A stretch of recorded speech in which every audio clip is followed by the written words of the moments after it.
Hello and welcome everyone. मेरा नाम है काजल और हम पढ़ रहे हैं एग्रीकल्चर मार्केटिंग। ठीक है। पिछली क्लास में हमने देखा था मार्केट क्या होता है, मार्केटिंग किसे कहते हैं, सुपर मार्केटिंग किसे कहते हैं, डायमेंशंस ऑफ मार्केट क्या होता है, मार्केट स्ट्रक्चर क्या होता है, और हम डेफिनेशन देखे थे थॉमसन के अकॉर्डिंग कि क्या होता है मार्केट का डेफिनेशन। ठीक है। पिछली क्लास में हमने यहाँ तक कवर कर लिया था। आई होप आप लोग सबको क्लियर होगा ये। अगर आपने मेरा लेक्चर नहीं देखा है तो सबसे पहले जाके उस लेक्चर को देखिए, उसके बाद आज का लेक्चर कंटिन्यू कीजिएगा, क्योंकि उसी लेक्चर से रिलेटेड आज का लेक्चर होने वाला है। आज हम पढ़ने वाले हैं क्लासिफिकेशन ऑफ मार्केट। ठीक है। ये बहुत इंपॉर्टेंट टॉपिक है, यहाँ से डायरेक्ट क्वेश्चन एग्जाम में पूछे जाते हैं। ठीक है। क्लासिफिकेशन ऑफ मार्केट ये बड़ा टॉपिक है, इसलिए इसको हम दो पार्ट में कवर करेंगे। आज का जो लेक्चर है that is classification of market part 1 है। ठीक है। जिसमें हम क्लासिफिकेशन ऑफ मार्केट पढ़ने वाले हैं, डिफरेंट डिफरेंट बेसिस के ऊपर क्लासिफिकेशन किया गया है। ठीक है। तो आज का लेक्चर स्टार्ट करने से पहले अगर आप मेरे टेलीग्राम ग्रुप को ज्वाइन नहीं किए हैं तो सबसे पहले वहाँ जाके उस टेलीग्राम ग्रुप को ज्वाइन कीजिए, क्योंकि सारे नोटिफिकेशन आपको वहाँ पे मिलते हैं। ठीक है। क्विज़ हो गया या फिर नोट्स या फिर आपको कुछ भी डाउट है तो आप उस ग्रुप में पूछ सकते हैं। ठीक है। तो चलिए आज का लेक्चर स्टार्ट करते हैं। Classification of market. तो जितने भी डायमेंशन हम पिछले लेक्चर में डिस्कस किए थे वो सारे डायमेंशन के बेसिस पे मार्केट को क्लासीफाई किया गया है। ठीक है। तो सबसे पहले classification of market on the basis of location. ठीक है। लोकेशन के बेसिस पे 4 तरह का मार्केट है। ठीक है। Village market, primary wholesale market, secondary wholesale market और भी है जो हम डिस्कस करेंगे। ठीक है। सबसे पहले हम बात करते हैं विलेज मार्केट। तो विलेज मार्केट क्या होता है? A market which is located in a small village. ठीक है। कैसा मार्केट है? A market which is located in a small village. जो छोटे गांव में जो मार्केट लोकेटेड होते हैं उनको हम विलेज मार्केट कहते हैं, जहाँ पे मेजर ट्रांजेक्शन्स जो होता है वो बायर्स और सेलर्स के बीच में होता है डायरेक्टली। ठीक है। मान लीजिए कि मेरा गांव है, वहाँ पे बहुत सारे फार्मर्स होते हैं जो प्रोडक्ट अपना ग्रो करते हैं, तो वहाँ से अगर डायरेक्ट हम सेल कर रहे हैं या फिर बायर्स डायरेक्टली खरीद रहा है उसी विलेज से, ठीक है, तो उनको हम क्या बोलेंगे? विलेज मार्केट कहेंगे। ये ट्रांजेक्शन जो होता है ये सेलर्स और बायर्स के बीच में डायरेक्टली होता है। कहने को कह सकते हैं कि फार्मर्स और कंज्यूमर्स के बीच में डायरेक्टली सेल हो रहा है। ठीक है। उसको हम विलेज मार्केट कहते हैं। Second is primary wholesale market. Primary wholesale market ऐसे मार्केट होते हैं जो कि 2 बिग टाउन्स में लोकेटेड होते हैं। ठीक है। जहाँ पे एग्रीकल्चर कमोडिटीज़ का प्रोडक्शन हो रहा है। ठीक है। मान लीजिए एक फार्मर है, वो अपना प्रोडक्शन कर रहा है एग्रीकल्चर प्रोडक्ट्स का, तो वो क्या करेगा? उसका जो टाउन होगा वहाँ पे वो प्रोडक्ट्स को सेल करेगा। ठीक है। तो ये मार्केट्स जो होते हैं वो 2 टाउन्स के बीच में या फिर टाउन्स के आसपास लोकेटेड होते हैं, जहाँ पे एग्रीकल्चर कमोडिटीज़ डायरेक्टली प्रोडक्शन होता है, आसपास में उसका प्रोडक्शन होता है। ठीक है।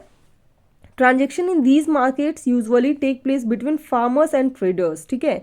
फार्मर्स और ट्रेडर्स के बीच में ट्रांजेक्शन होता है। अब ट्रेडर्स क्या होता है अगर आपको नहीं पता है तो मैं बताती हूँ। ट्रेडर्स वैसे लोग होते हैं जो कि प्रोडक्ट को लार्ज क्वांटिटी में खरीद लेते हैं। ठीक है। और उसको फर्दर सेल करते हैं। ठीक है।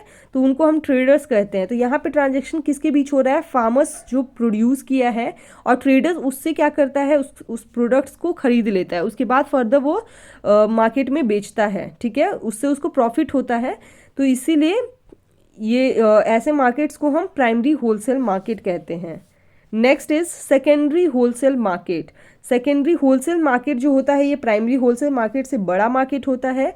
These markets are located generally in district headquarters और इंपॉर्टेंट ट्रेड सेंटर्स और नियर रेलवे जंक्शंस। आप देख सकते हैं कि यहाँ पे ये ऐसे मार्केट्स जो हैं वो डिस्ट्रिक्ट हेडक्वार्टर्स के आसपास लोकेटेड होते हैं या फिर नियर रेलवे स्टेशन। ठीक है। रेलवे जंक्शन या रेलवे स्टेशन के पास में जो मार्केट होते हैं वो हमारे सेकेंडरी होलसेल मार्केट्स होते हैं। ठीक है। यहाँ पे ट्रांजेक्शन जो हो रहा है वो हमारा विलेज ट्रेडर्स, जो फार्मर से ट्रेडर्स खरीद लिया, अब क्या करेगा? ट्रेडर्स होलसेलर्स को बेचेगा। ठीक है।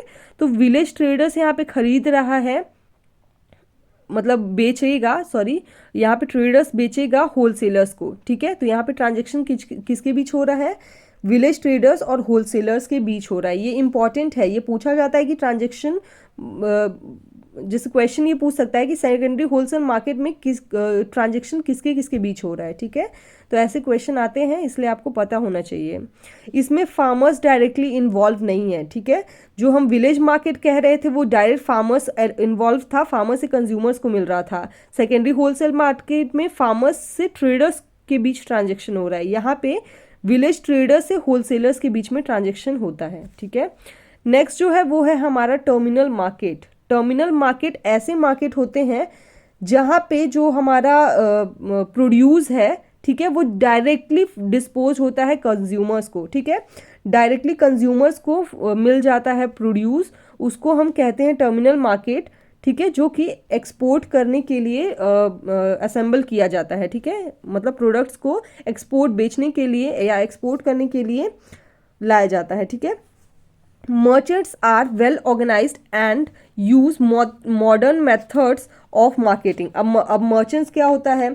मर्चेंट्स ऐसे लोग होते हैं जो कि क्या करते हैं, प्रोडक्ट को लार्ज क्वांटिटी में खरीदते हैं और ये अपना प्रॉफिट कमा के फिर दूसरे कंज्यूमर्स को बेचते हैं, ठीक है। इसका डायरेक्टली ऐसे समझ सकते हैं आप कि मर्चेंट्स मिडिल्स मैन का काम करते हैं। मिडिल मैन तो आपको पता है जो क्या करता है कि कम दाम में खरीदेगा प्रोडक्ट को और वो ज़्यादा प्राइस पे बेचेगा, ठीक है। तो उसको हम मर्चेंट्स कहते हैं या मिडिल मैन बोल सकते हैं। तो मर्चेंट्स जो होते हैं वो वेल ऑर्गेनाइज्ड और मॉडर्न मेथड ऑफ मार्केटिंग को यूज़ करते हैं जिसमें उनको ज़्यादा प्रॉफिट होता है, ठीक है। Such markets are located either in metropolitan cities or in sea ports, Bombay, Madras, Calcutta, Kolkata and Delhi, ठीक है। तो ये मार्केट्स जो होते हैं ये मेट्रोपॉलिटन सिटीज़ मीन्स जो बहुत ज़्यादा महंगा सिटीज़ जो होता है वो उन मार्केट्स में मतलब वहाँ के लोकेशन पे टर्मिनल मार्केट्स होता है, ठीक है। या फिर सी पोर्ट्स के पास भी ऐसे मार्केट्स देखे जाते हैं, ठीक है। नेक्स्ट है सी बोर्ड मार्केट।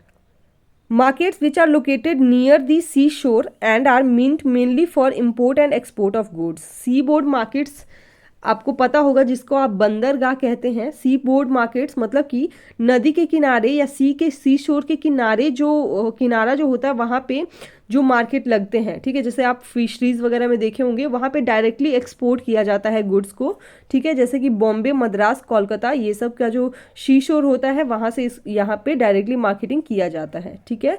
तो ये पहला था हमारा on the basis of location. Next हम बात करेंगे on the basis of area coverage. Area coverage के बेसिस पे मार्केट को क्लासिफाई किया गया है। पहला है लोकल और विलेज मार्केट, ठीक है। ये लोकल और विलेज मार्केट वही मार्केट है जो विलेज के आसपास होता है, ठीक है। A market in which buying and selling activities are confined among the buyers and sellers drawn from the same village, ठीक है। उसी गांव में जिस गांव के फार्मर्स प्रोड्यूस कर रहे हैं उसी गांव के अदर जो नॉन ग्रोइंग फार्मर्स हैं वो जो खरीदते हैं, ठीक है, प्रोडक्ट का, उनके भी जो बाइंग और सेलिंग होता है उनको हम लोकल मार्केट कहते हैं या विलेज मार्केट कहते हैं, ठीक है। The village market mostly for perishable commodities. अब ये जो विलेज मार्केट होगा यहाँ पे पेरिसेबल कमोडिटीज़ ही बेचे जाते हैं। पेरिसेबल कमोडिटीज़ का क्या मतलब है? जो कमोडिटीज़ को या तो 1 से 2 दिन के लिए स्टोर किया जा सकता है, उससे ज़्यादा नहीं स्टोर किया जा सकता। पेरिशेबल कमोडिटीज़ जल्दी खराब होने वाले कमोडिटीज़ होते हैं, ठीक है। जैसे कि एग्जांपल आप देखिए लोकल मिल्क मार्केट या वेजिटेबल मार्केट। अब मिल्क भी ज़्यादा दिन तक नहीं रह सकता है स्टोर, ठीक है, और वेजिटेबल को भी ज़्यादा दिन तक स्टोर नहीं कर सकते हैं, ठीक है। तो ऐसे मार्केट जो होते हैं उनको हम विलेज मार्केट कहते हैं। सेकेंड है regional market. A market in which buyers and sellers for a commodity are drawn from a larger area than the local market. अब ये लोकल मार्केट से थोड़ा सा बड़ा होगा, ठीक है। इसमें क्या होगा कि बायर्स और सेलर्स जो होंगे वो लार्जर एरिया से आ सकते हैं। इसमें क्या था कि सिर्फ उसी विलेज के ही लोग आते हैं, आसपास के लोग ही आते हैं, लेकिन यहाँ पे थोड़े से बड़े मतलब कि थोड़े बड़े एरिया से, लार्ज एरिया से पीपल आते हैं खरीदने के लिए, ठीक है। Regional markets in India usually exist for food grains. अब यहाँ पे पेरिशेबल कमोडिटीज़ सेल हो रहा था, लेकिन यहाँ पे अब हमारे ये लोकल मार्केट तो है नहीं, रीजनल मार्केट हो गया, बड़ा मार्केट हो गया। तो यहाँ पे जो ऐसे कमोडिटीज़ का सेल होगा या ऐसे कमोडिटीज़ बेचे जाएंगे जहाँ पे जिसको हम ज़्यादा दिन तक स्टोर कर सकते हैं, ठीक है। तो इसके एग्जांपल्स क्या है? Food grains. जहाँ पे फूड ग्रेन्स को बेचते हैं उसे हम रीजनल मार्केट कहते हैं। Next is national market. National market कैसे मार्केट्स होते हैं? जहाँ पे बायर्स और सेलर्स जो होंगे वो नेशनल लेवल पे होंगे, ठीक है। मतलब ऑल इंडिया के लोग आ सकते हैं वहाँ पे खरीदने, ठीक है। National market are found for durable goods like jute and tea, ठीक है। तो यहाँ पे ड्यूरेबल कमोडिटीज़ जो होते हैं जैसे कि जूट हो गया, टी हो गया, ठीक है, ये सब का जो मार्केट होता है उसे हम नेशनल मार्केट कहते हैं। Next is world market. World market का क्या मतलब है? वर्ल्ड का आपको मतलब पता है, वर्ल्ड मार्केट मतलब पूरी दुनिया से लोग आ सकते हैं वहाँ पे खरीदने के लिए। और कैसे मार्केट्स होंगे इसमें, तो चलिए देखते हैं। World market is a market in which the buyers and sellers are drawn from all over the world, ठीक है। सारे वर्ल्ड के बयर्स और सेलर्स मौजूद होते हैं उस मार्केट में।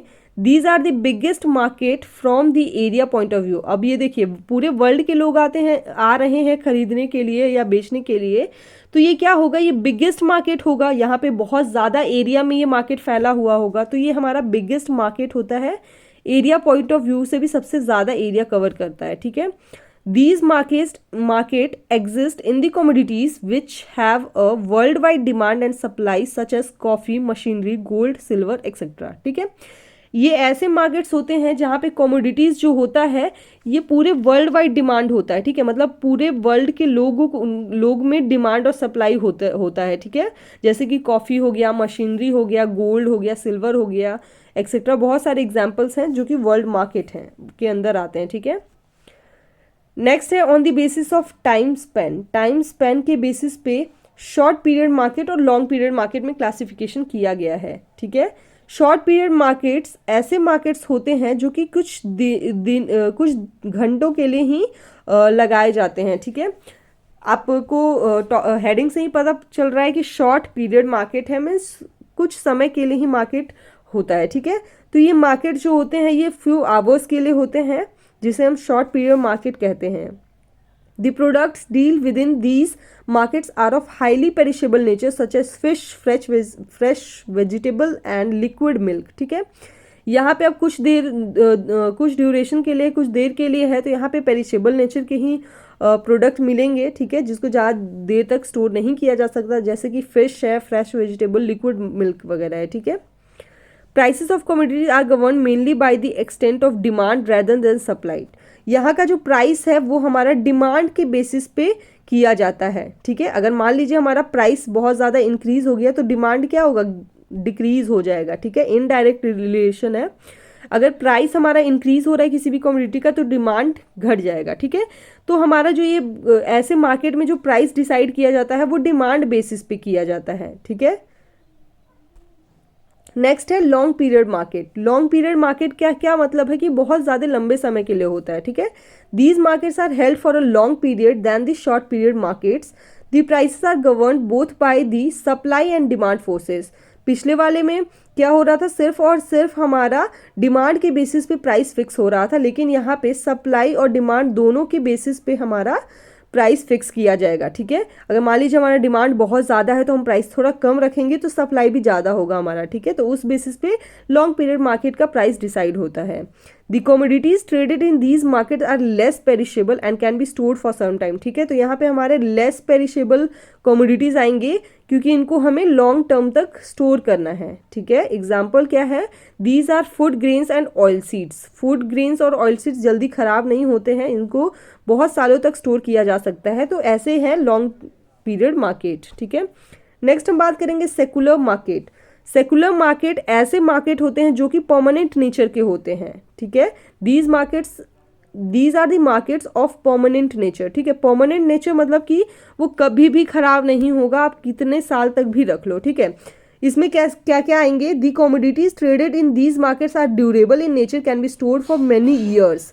जैसे कि एग्जाम्पल है markets of machinery and manufactured good, ठीक है। जो मशीनरी या फिर जो मैन्युफैक्चर गुड के जो मार्केट होते हैं ये बहुत सालों तक परमानेंट नेचर के होते हैं, ये सालों साल चलते हैं, ठीक है। नेक्स्ट हम बात करेंगे on the basis of volume of transaction, मतलब कि कितना वॉल्यूम खरीद बिक्री हो रहा है, ठीक है।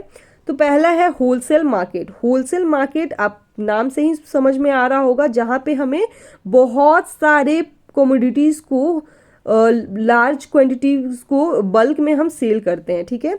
A wholesale market is one in which commodities are bought and sold in large or in bulk, ठीक है। लार्ज क्वांटिटी में सेल या बाई होगा, ठीक है। और ये लार्जर क्वांटिटी में होते हैं, बल्क में यहाँ पे सेल और बाई होता है, ठीक है। Transaction in these markets are take place mainly between traders, यहाँ पे भी ट्रेडर्स के बीच में होगा। ट्रेडर्स क्या करेंगे, बल्क में उसको खरीदेंगे, उसके बाद फिर वो फर्दर दुकानों में बेचेंगे, ठीक है। नेक्स्ट हम बात करेंगे रिटेल मार्केट। मैं और आप लोग जो डेली यूज़ का जो चीज़ ये खरीदते हैं ना, वो हमारा रिटेल मार्केट होता है, ठीक है। Retail market is one in which commodities are bought and sold to the consumer as per requirement, ठीक है। कंज्यूमर के रिक्वायरमेंट के हिसाब से हम क्या करते हैं, जब दुकान में जाते हैं तो अपने रिक्वायरमेंट के हिसाब से चीज़ें खरीदते हैं ना। तो ये क्या होता है, कंज्यूमर के रिक्वायरमेंट के हिसाब से ही मार्केट में बाइंग और सेलिंग प्रोसेस होता है, ठीक है। Transaction in these market takes place between retailers and consumers, यहाँ पे जो ट्रांजेक्शन होगा वो रिटेलर्स और कंज्यूमर्स के बीच में होगा, ठीक है। सबसे पहले देखिए होलसेलर्स है। होलसेलर से कौन खरीदता है, ट्रेडर्स खरीदते हैं। ट्रेडर से फिर रिटेलर खरीदता है और रिटेलर से फिर हम कंज्यूमर्स खरीदते हैं। तो ये हमारा प्रोसेस होता है बाइंग का, ठीक है। सबसे पहले होलसेलर से ट्रेडर्स लेते हैं, ट्रेडर से फिर रिटेलर लेते हैं और रिटेलर से फिर हम कंज्यूमर्स उसको बाई करते हैं, ठीक है। तो these markets are very near to the consumer. तो ये देखिए कंज्यूमर अपने रिक्वायरमेंट के हिसाब से प्रोडक्ट को खरीद रहा है, तो ये जाहिर सी बात है कि ये मार्केट भी कंज्यूमर्स के आसपास होने चाहिए, ठीक है। The retailers purchase in wholesale market, retailers क्या करता है, होलसेल मार्केट से खरीदता है। अब ये देखिए ये जो हमारा होलसेलर्स है, इससे डायरेक्ट रिटेलर्स भी खरीद सकता है, ठीक है। ये हम आगे पढ़ेंगे। होलसेलर से डायरेक्ट रिटेलर्स भी खरीद सकता है, डायरेक्ट कंज्यूमर भी खरीद सकता है, ठीक है। जो फार्मर से डायरेक्ट कंज्यूमर खरीदता है वो क्या होता है, डायरेक्ट ही होता है ना। और ये हमारा होलसेलर से ट्रेडर्स भी खरीद सकते हैं, ट्रेडर से फिर रिटेलर्स खरीदेंगे, रिटेलर से फिर कंज्यूमर्स खरीदेंगे, ठीक है। तो ये मार्केट्स जो होते हैं जहाँ पे रिटेलर्स क्या करता है, होलसेल मार्केट से खरीदता है और उसको कंज्यूमर्स को एज अ रिक्वायरमेंट के बेसिस पे सेल करता है। क्लियर। नेक्स्ट हम बात करेंगे on the basis of nature of transaction, ठीक है। नेचर ऑफ ट्रांजैक्शन के बेसिस पे है पहला हमारा स्पॉट और cash market. A market in which goods are exchanged for money immediately after sale, ठीक है। हम क्या करते हैं, जब दुकान से हम कुछ खरीदते हैं तो तुरंत पैसा पे करते हैं ना, तो उसी तरीके का नेचर ऑफ ट्रांजैक्शन में स्पॉट और कैश मार्केट है कि जैसे ही हम कोई भी गुड्स को खरीदे तो हम क्या करते हैं, इमीडिएटली उसका प्राइस पे कर देते हैं, ठीक है, मनी दे देते हैं। Next is wholesale market. Wholesale markets का मतलब है a market in which the purchase and sale of commodity takes place at time T but the exchange of the commodity takes place on some specified date in future that is T+1, ठीक है। Wholesale market का मतलब है कि मान लीजिए आपने farmers क्या किया कि वो अपना प्रोड्यूस को ग्रो किया, ठीक है। ग्रो तो कर लिया वो किसी एक टाइम टी पे, ठीक है। उसके बाद वो क्या करेगा, उसको बेचना है वो, तो बेचने के लिए वो उसको 3 मंथ या 2 मंथ कितना भी टाइम लग जाएगा, ठीक है। तो वो क्या कर रहा है कि ग्रो तो कर लिया है लेकिन वो फ्यूचर में ट्रांजेक्शन कर रहा है, फ्यूचर में उसको बेचेगा, तो T+1 टाइम, ठीक है। दूसरे एग्जाम्पल से इसको ऐसे समझ सकते हैं कि मान लीजिए आप बैंक में लोन लेते हैं, ठीक है। तो आप बैंक में लोन लेते हैं तो आपको प्रेजेंट जो इंटरेस्ट रेट चल रहा होता है उसके हिसाब से आपको लोन मिलता है, ठीक है। लेकिन मान लीजिए अब आप चुकाना है, अगर आप लोन तो ले लिए लेकिन आपको फर्दर उसको रीपे करना पड़ेगा, तो रीपे जब आप करोगे ना तो जो फ्यूचर का जो इंटरेस्ट रेट होगा उसके हिसाब से आपको पे करना पड़ता है, ठीक है। आप टी टाइम पे लोन लिए थे लेकिन आपको T+1 टाइम पे आपको पे करना होगा, ठीक है। इसे हम होलसेल मार्केट कहते हैं, ठीक है, या फॉरवर्ड मार्केट कहते हैं। सॉरी, होलसेल मार्केट नहीं कहते हैं, इसका नाम यहाँ पे गलत हो गया है, आप लोग नाम सुधार लीजिएगा। ये हमारा फॉरवर्ड मार्केट है, ये है फॉरवर्ड मार्केट। आप फ्यूचर में कर रहे हैं ना ट्रांजैक्शन, इसीलिए इसे फॉरवर्ड मार्केट कहते हैं, ठीक है। ये गलत हो गया है। तो आज हमने 5 क्लासिफिकेशन कवर कर लिया है। बाकी क्लासिफिकेशन जो है मार्केट का वो हम नेक्स्ट वीडियो में कवर करेंगे। अगर आपको ये लेक्चर अच्छा लगा हो तो लाइक शेयर और सब्सक्राइब कीजिए और इस वीडियो को ज़रूर से ज़रूर देखिए। ये यहाँ से आपके डायरेक्ट क्वेश्चन एग्जाम में देखने को मिलेगा। मैं आपको क्वेश्चन बैंक तो सॉल्व करवा ही रही हूँ, इस सब्जेक्ट का भी क्वेश्चन बैंक आप जब देखेंगे तो आपको यहाँ से डायरेक्ट क्वेश्चन दिखेगा। ठीक है, तो इस लेक्चर को अच्छे से देखिए और रिवाइज कीजिए। Thank you, thanks for watching.